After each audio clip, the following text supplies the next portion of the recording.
10 Nights of Dreams. Natsume Soseki. The 6th night. I heard a rumor that Unkei was carving Neo statues at the main gate of Gokoku-ji Temple. So I went there for a stroll. When I arrived, a large crowd had already gathered and was busily offering their opinions. In front of the gate, about 10 or 12 yards away, stood a large red pine. Its trunk stretched diagonally toward the distant blue sky, partially obscuring the tiles of the gate. The green of the pine and the vermilion lacquered gate looked beautiful together, reflecting each other's brilliance. It angled across the left side of the gate so as not to be an eyesore, widening as it went up until it projected over the roof, which gave it a somewhat old-fashioned air. One might have thought it was from the Kamakura period. However, the people watching were all people of the Meiji era, just like myself. Among them, rickshaw pullers were the most numerous. No doubt they were standing there because they were bored while waiting for fares.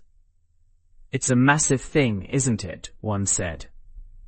"Must be a lot more work than making a real human being," another remarked. Then another man said, "Well, so it's a Neo, is it? Do they still carve Neos even today?" "Is that so?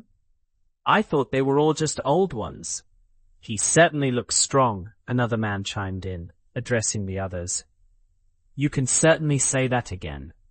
They've always said that when it comes to strength, there's no one stronger than a Neo.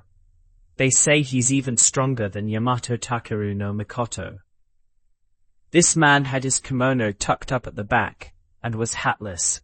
He seemed quite uneducated. Unkei moved his chisel and mallet without paying the slightest attention to the onlookers' comments. He didn't look back even once. Perched high up, he worked intently on carving out the area around the Neo's face. Unkei wore a small cap resembling an eboshi on his head, and his large sleeves, whether they were from a suo robe or something else, I couldn't tell, were tied behind his back. His appearance was exceedingly archaic. He seemed completely out of place among the noisy onlookers. I wondered how Unkei could still be alive in this day and age. While thinking what a strange thing it was, I remained standing there, watching.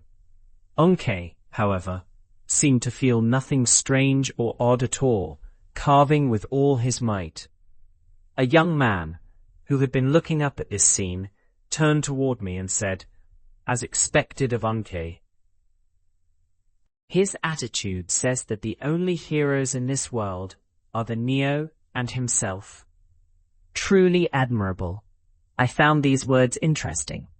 When I glanced at the young man, he immediately added, "Look at how he uses that chisel and mallet. He has reached the wondrous realm of absolute mastery."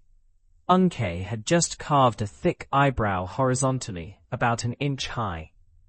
The moment he turned the blade of the chisel vertically, he struck the mallet down from an angle.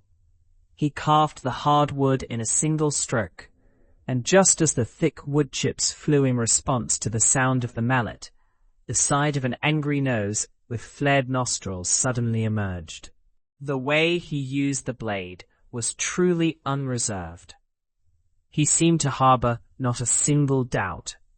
It's amazing how he can carve such eyebrows and noses exactly as he wishes, with such effortless use of the chisel, I said, almost to myself, out of sheer admiration. Then the young man from before said, "No, he's not making the eyebrows and nose with the chisel. Those eyebrows and that nose are already buried inside the wood. He is simply digging them out with the power of the chisel and mallet. It's just like digging stones out of the earth, so there's no way he could ever go wrong."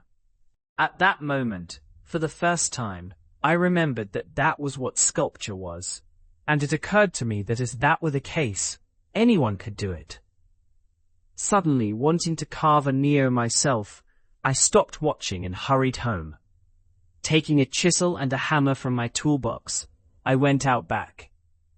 I found plenty of appropriately sized logs of oak that had been knocked down in a recent storm and had been sawn up by a woodcutter to be used as firewood. I chose the largest one and began carving with great spirit, but unfortunately, no Neo was to be found. With the next one, I also had the bad luck of failing to strike a Neo. There was no Neo in the third one either.